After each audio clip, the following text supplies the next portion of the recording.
Who wants to be in a relationship in which you deeply love someone and you shower them with your affection, but they don't love you back?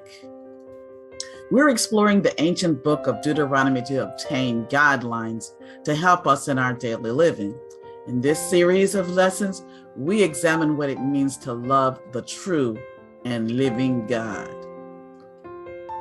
In line with loving God, our key text is found in Deuteronomy 6, verse 5. You should love the Lord your God with all your heart, with all your soul, and with all your strength.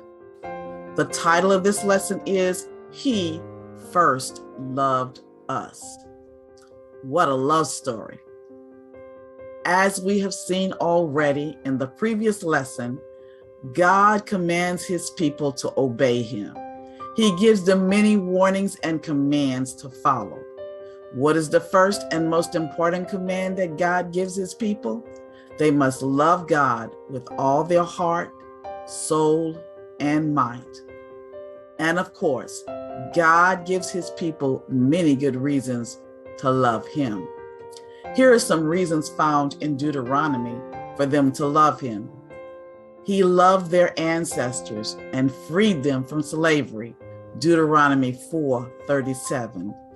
And because he loved your fathers, therefore he chose their descendants after them, and he brought you out of Egypt with his presence, with his mighty power.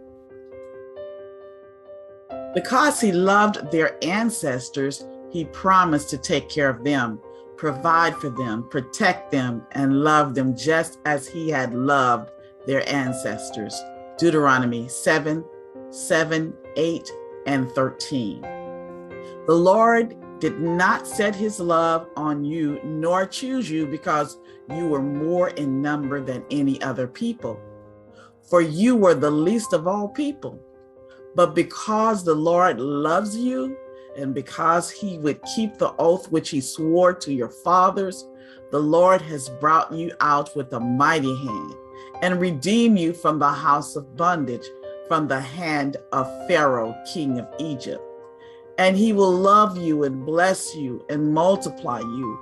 He will also bless the fruit of your womb and the fruit of your land, your grain and your new wine and your oil, the increase of your cattle and the offspring of your flock, in the land of which he swore to your fathers to give you. His delight was in their ancestors. Thus he chose to love them also. Deuteronomy 10:15.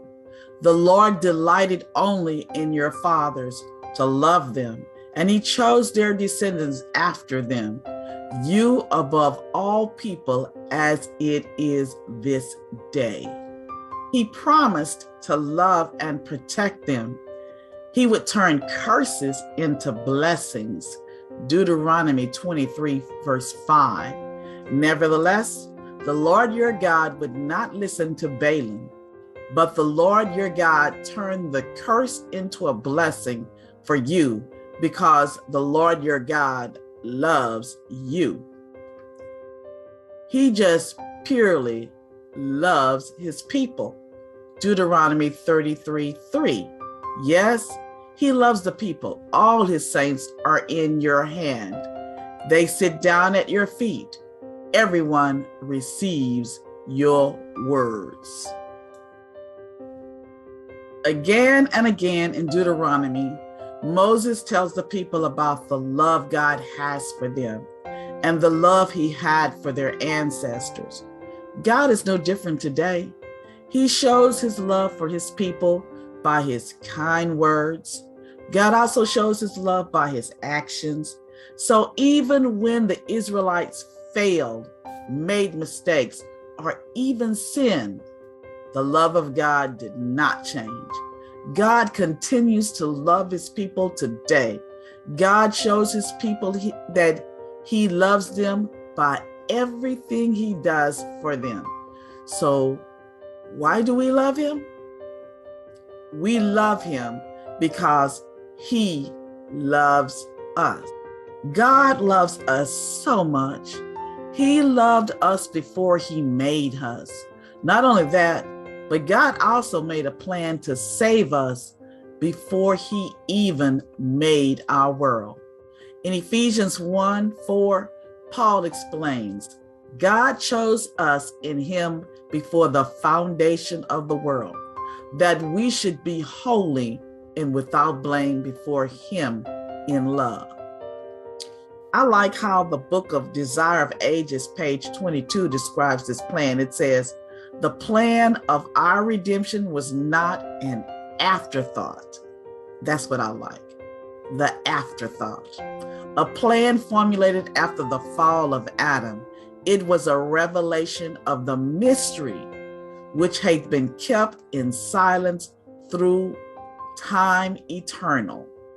It was an unfolding of the principles that from eternal ages have been the foundation of God's throne. Aren't you grateful that God is a God of love? He loves us so much. Because he loves us, he died on the cross for us. What other God has done that? Philippians 2:8 tells us more about the death he died for us. And being found in the appearance as a man, he humbled himself and became obedient to the point of death, even the death of the cross. If we want God's love and his promises, what is our obligation? Find out in the next lesson. If you love me, keep my commandments.